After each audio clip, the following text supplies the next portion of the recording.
তো হ্যালো বন্ধুরা, সকলে কেমন আছো? আশা করছি সকলে ভালো আছো।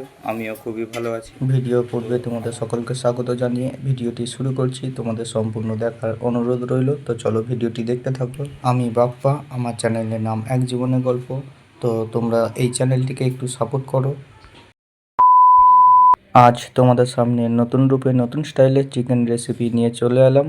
তো ভিডিওটি সম্পূর্ণ দেখতে থাকো, স্কিপ করবে না, স্কিপ করলে কেউ বুঝতে পারবে না। তো সর্বপ্রথম আমি চিকেনেতে হলুদ, লবণ ও একটু সরিষার তেল দিয়ে দিলাম। দিয়ে ভালোভাবে আমি একটু মাখিয়ে নেব। মাখানো শেষে আধ ঘন্টার মতো আমি একটি পাত্রে ঢাকা দিয়ে রেখে দেবো। 2000 years later. এরপরে আমি গ্যাসটি জেলে নিলাম। জেলে নেবার পর সামান্য পরিমাণ সরষের তেল কড়াইয়ে দিয়ে আলুগুলি ভেজে নেব। আমরা আলুগুলো ততক্ষণই ভাজবো যতক্ষণ না আলুগুলো একটু নরম হচ্ছে ও একটু লাল লাল কালার হচ্ছে। তো সম্পূর্ণ দেখতে থাকো বন্ধুরা ভিডিওটি। তো বন্ধুরা, আলুগুলি নরম ও লাল লাল করে সুন্দরভাবে ভাজা হয়ে গেছে। তো বন্ধুরা, এরপরে আমরা চিকেনটি কষানোর জন্য অল্প পরিমাণ তেল দিয়ে দিলাম। এরপরে আমরা দিয়ে দিলাম তেজপাতা, কেটে রেখেছিলাম কাঁচা পেঁয়াজ, সেগুলিও দিয়ে দেবো। এরপরে পেঁয়াজগুলি ভাজবো যতক্ষণ না হালকা লাল লাল কালার আসছে। তো বন্ধুরা দেখো, পেঁয়াজগুলি হালকা লাল লাল কালারে ভাজা হয়ে গেছে। এরপরে দিয়ে দিলাম কেটে রাখা টমেটো, এটিকে তোমরা পেস্ট করেও দিতে পারো।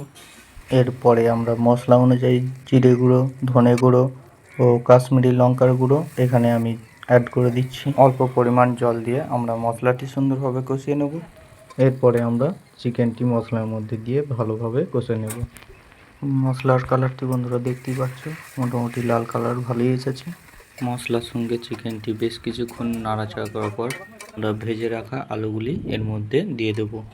বন্ধুরা স্কিপ করো না, ভিডিওটা সম্পূর্ণ দেখতে থাকো। এরপরে আমরা আলু ও চিকেনটি ভালোভাবে মশলার সঙ্গে কষে নেবার পর অল্প পরিমাণ জল দিয়ে প্রেসার কুকারে সিদ্ধ করে নেব। তো দেখতেই পাচ্ছ বন্ধুরা, আমার প্রেসার কুকারে এখানে সিটি দিয়ে দিয়েছে। এখানে আমি মোট 3টি সিটি দিয়েছি। তো বন্ধুরা ফাইনালি দেখতেই পাচ্ছ আমাদের চিকেন এখানে রেডি হয়ে গেছে।